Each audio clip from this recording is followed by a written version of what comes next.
Iwang jam 9.44. Oke Bang Ridwan, terima kasih atas pertanyaannya. Pertama, apakah bonus limpahan dari penghasilan pasif adalah rekayasa profit? Nah, di sini saya akan bahas dulu. Metaverse ini adalah bisnis dan bukan investasi. Profit itu lebih pasnya adalah untuk proyek investasi. Jadi kita masukkan sejumlah dana, dapat profit sekian, misalnya seperti itu. Maka Metaverse bukan investasi. Jadi pendapatan di Metaverse ini adalah bonus tepatnya. Nah, pendapatannya itu tidak bisa direkayasa karena sudah diatur oleh smart contract. Ketika teman-teman menghasilkan sesuai dengan haknya di dalam perjanjian smart contract itu, yang mana di S6 ada beberapa titik menjadi hak kita, maka titik itu adalah pendapatan kita dan tidak bisa direkayasa. Nggak bisa direkayasa. Kalau dia terjadi di situ, bonusnya masuk di titik itu ya masuk. Dan kalau nggak masuk ya nggak dapat gitu. Nggak ada rekayasa seperti itu. Dan itu bisa dilacak dan itu bisa dilihat, dan ini adalah bisnis transparan. Yang dimaksud dengan rekayasa profit itu contoh, ada project DO misalnya, masuk 10 juta, dapat profit 2% per hari. Katanya uang 10 juta itu untuk buka perkebunan, ditradingkan, untuk transaksi beli emas, keuntungannya nanti dibagikan profit, tapi nggak dilakukan, atau hanya sekedar ceritanya aja. Itu namanya rekayasa profit. Jadi pembohongan publik. Jadi orang masuk tapi ditipu dengan proyek-proyek yang katanya bisa menghasilkan profit 2%. Nah, jadi seperti itu kalau rekayasa profit. Kemudian bonus bekerja sesuai sistem algoritma. Dan apakah bonus limpahan bisa diciptakan?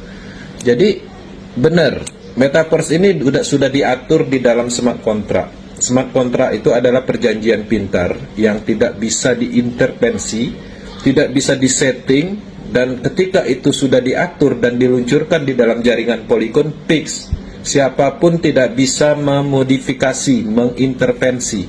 Jadi sesuai dengan algoritma, dan bonus limpahan itu bisa diciptakan. Bisa diciptakan. Kita melakukan pengembangan, kita membangun, itu tujuannya untuk menciptakan bonus limpahan. Kenapa kami membangun bisnis, mengedukasi orang, memberi manfaat kepada sesama? Itu tujuannya untuk menciptakan limpahan. Limpahan kepada kami dan limpahan kepada orang lain. Bangun bisnis ini, maka limpahannya akan didapat. Itu tujuannya. Limpahan itu sumbernya dari mana? Ada banyak. Dari recycle, pembelian level.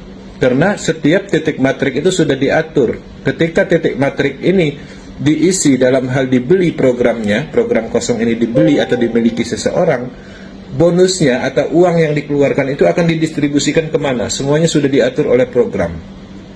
Dan itu tidak bisa dimodifikasi. Bahkan Lado pun tidak bisa setting itu. Kalau kita dapat di hak kita, ya dapat. Perjanjian dari program smart contract itu lebih kuat dari perjanjian dalam hal matre, dalam hal legalitas. Kalau legalitas masih bisa dipalsukan.